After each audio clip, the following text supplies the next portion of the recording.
بتوفيقه تتنزل الخيرات والبركات وبفضله تتحقق المقاصد والغايات فضل بني آدم بالعلم والعمل هدانا سبل السلام وأفهمنا بشريعة النبي الكريم وعلى آله وأصحابه أجمعين أما بعد. Alhamdulillah kita sudah berada di malam kedua Ramadan. Malam sebelumnya di ceramah tarwih kita sudah membahas tentang bagaimana menyukseskan ibadah Ramadan kita. Yang pertama yaitu kita tetapkan dulu apa yang menjadi target kita di dalam bulan suci Ramadan. Kemudian menyusun bagaimana cara untuk mencapai target tersebut. Kemudian yang kedua adalah dengan memohon kepada Allah, berdoa agar supaya Allah berikan kita kemampuan untuk menjalankan ibadah Ramadan kita. Dari subuh kita sudah mengkaji tentang kewajiban puasa dan apa yang menjadi tujuan daripada pelaksanaan ibadah puasa kita. Hadirin yang dimuliakan Allah Subhanahu wa taala, insyaallah malam ini kita akan mengkaji tentang apa sih yang menjadi rukun daripada ibadah puasa kita. Jadi ini perlu diketahui oleh seluruh santri ya, dan seluruh jemaah bahwa rukun puasa itu ada dua. Yang pertama yaitu niat di malam hari. Jadi kalau ibadah wajib, ibadah puasa bulan Ramadan itu niatnya harus di malam hari. Beda dengan puasa sunat. Kalau puasa sunat siang boleh berniat.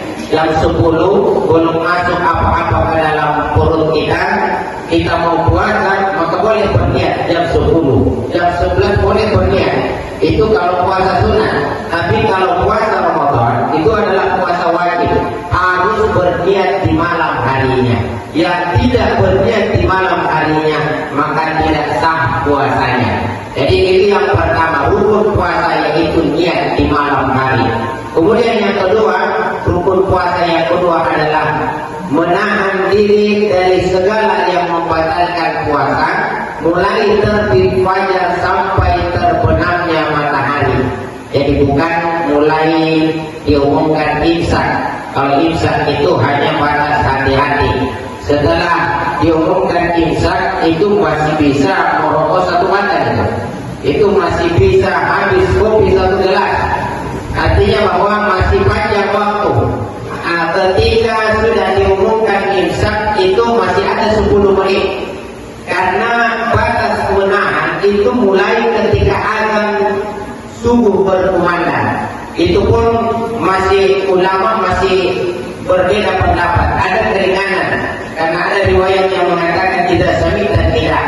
Jikalau kamu sudah mendengar azan subuh sementara kamu ternyata masih makan wajinaku biyadika dan makanan masih di hadapanmu, maka fala tadau hatta yakfiya hajatahu minhu, maka jangan kamu simpan makananmu itu sampai kamu tunaikan hajatmu. Ya, meskipun ulama tidak sepakat di situ, tetapi ini menandakan bahwa batas menahan itu ketika azan subuh sudah berkumandang. Tetapi harus yang sesuai dengan jadwal yang benar. Jangan sampai tukang azannya terlambat bangun sehingga amalu azan. Maka harus mengikuti jadwal azan yang tepat, yang pas. Jadi rukun puasa yang kedua, menahan diri dari segala yang membatalkan puasa mulai terbit fajar ketika azan subuh berkumandang sampai terbenamnya matahari ketika azan maghrib berkumandang. Jadi bagi muazzin itu baik sholat subuh maupun sholat maghrib harus tepat waktu. Kenapa? Karena itu menjadi rujukan bagi mereka yang berpuasa. Nah, apa yang membatalkan puasa? Yang pertama adalah makan minum dengan sengaja. Jadi kalau tidak sengaja tidak apa-apa. Pulang dari kebun, makan, buka kulkas, minum 2 gelas, habis 2 gelas, ambil piring, dua kali nambah nasi.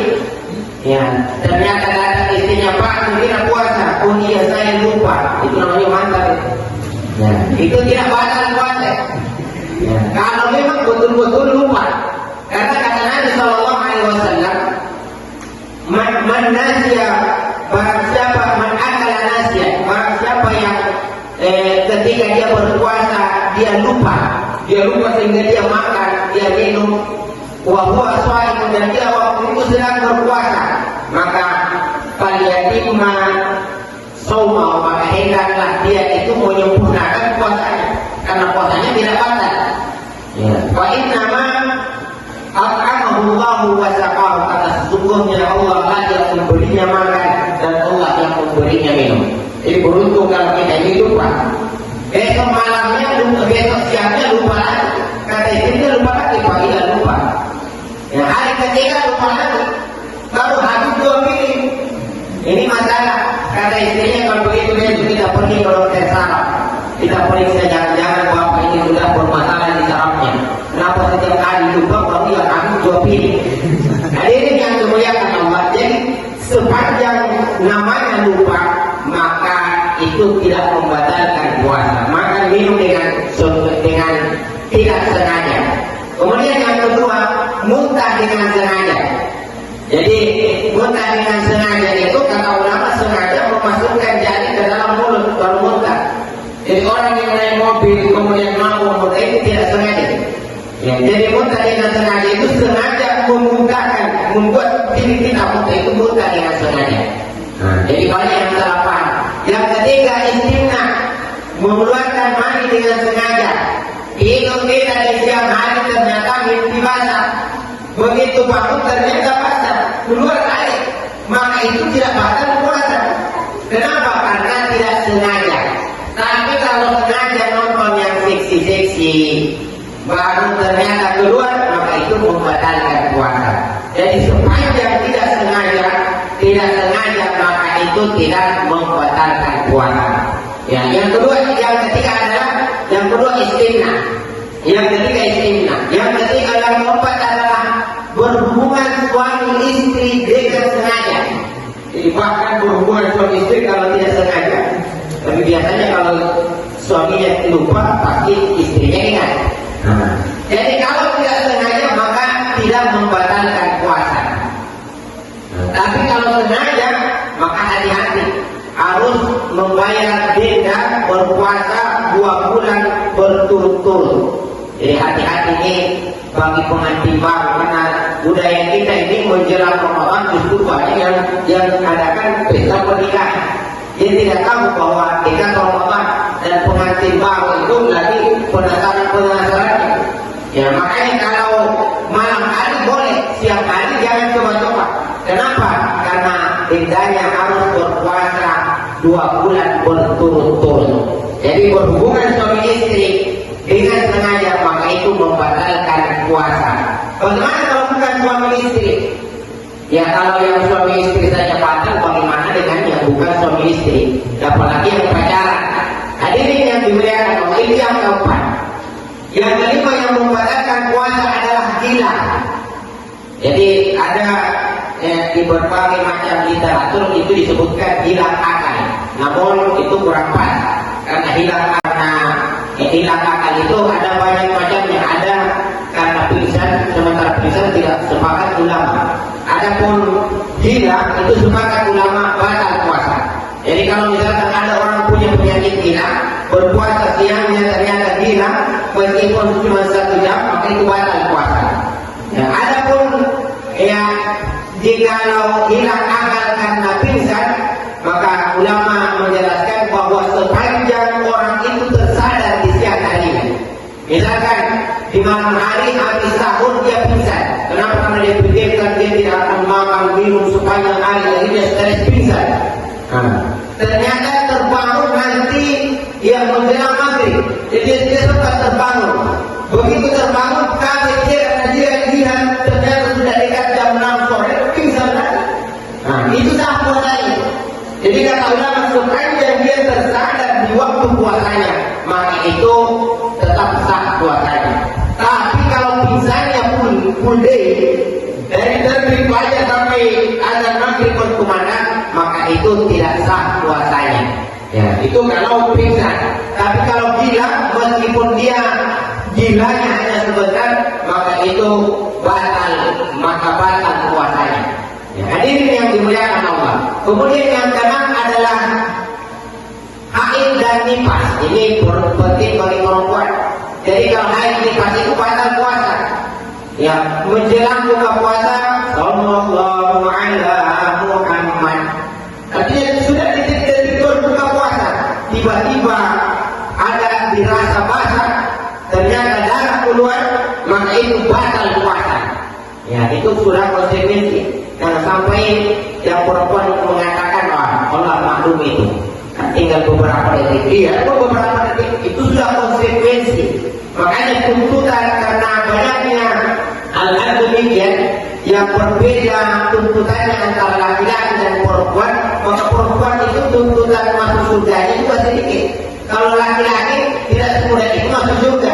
Kalau perempuan mensolat khamsa, para siapa yang sudah sholat 5 waktu, wa shoma syahra, berpuasa pada bulan Ramadan, tidak perlu sedikit-sedikitnya. Wa hafizat farjah, jaga harga dirinya, wa ta'at zawjah, dan dia taat kepada suaminya, maka perempuan itu dipersilakan masuk dari ke dalam surga dari pintu mana saja yang dia sukai. Itu perempuan. Kalau laki-laki tidak. Laki-laki yang tahu naik haji, puasa luar biasa, sedekah setiap hari, tapi istrinya tidak sholat, anaknya tidak sholat, maka suami itu bermasalah di hadapan Allah Subhanahu wa Ta'ala. Itulah tanggung jawab seorang laki-laki. Ar-rijalu qawwamuna 'alan nisa. Laki-laki itu adalah pemimpin. Ar-rajulu ra'iyun fi ahlihi wa mas'ulun 'an ra'iyah. Laki-laki adalah pemimpin dalam rumah tangganya dan bertanggung jawab atas istri dan anaknya. Istrimu sholat atau tidak? Anakmu sholat atau tidak? Kalau istri, biarpun suaminya Fir'aun, suaminya tidak sholat, suaminya hantu, pocong, kuntilanak, tapi dia tetap bagus ibadahnya kepada Allah. Sepenuhnya yang keempat, perempuan bisa masuk surga dari pintu apapun yang dia mau, yang dia sukai. Itu perempuan. Tapi kalau ya puasa Ramadannya menjelang buka puasa ternyata haid, maka batal puasa dan harus diganti di hari yang lain di luar bulan suci Ramadan. Kemudian yang terakhir yang membatalkan puasa, yang ketujuh, yang kenapa cuma 7? Padahal biasa ada buku-buku, ada 9, ada 12. Yang 7 inilah yang disepakati oleh ulama kita. Adapun yang tambahan-tambahan itu berbeda pendapat ulama. Ya, adapun yang kita sampaikan adalah yang disepakati oleh ulama. Apa yang ketujuh? Merokok itu membatalkan puasa. Hati-hati, kalau siang hari kan itu bukan makan minum. Sepakat ulama merokok membatalkan puasa.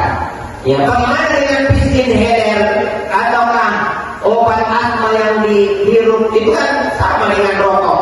Ya, ternyata ulama membedakan. Ada perbedaan fungsi antara rokok dengan pistin header atau obat asma itu. Ada perbedaan fungsi dan ya penggunaannya, ada karena terpaksa, ada karena tidak terpaksa.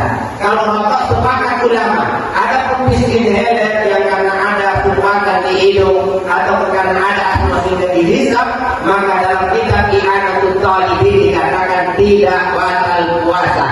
Boleh orang menggunakan pistin header, yang penting memang sedang flu atau sedang asma, boleh menggunakan mentol itu. Tapi kalau tidak demikian, hanya karena kering tenggorokan, bukan karena flu, akhirnya dia hirup-hirup supaya masuk dingin-dingin sedikit, maka dalam kitab Tanwirul Ghafirin, ya bukan Tanwirul Qulub, dikatakan makruh hukumnya. Ya, jadi hanya sebatas makruh. Ya, itu pun batas yang makruh saja, tidak sampai ke batas yang membatalkan. Tapi sepakat ulama merokok itu membatalkan puasa. Inilah 7 hal yang membatalkan puasa yang disepakati oleh ulama kita. Mungkin itulah yang bisa saya sampaikan.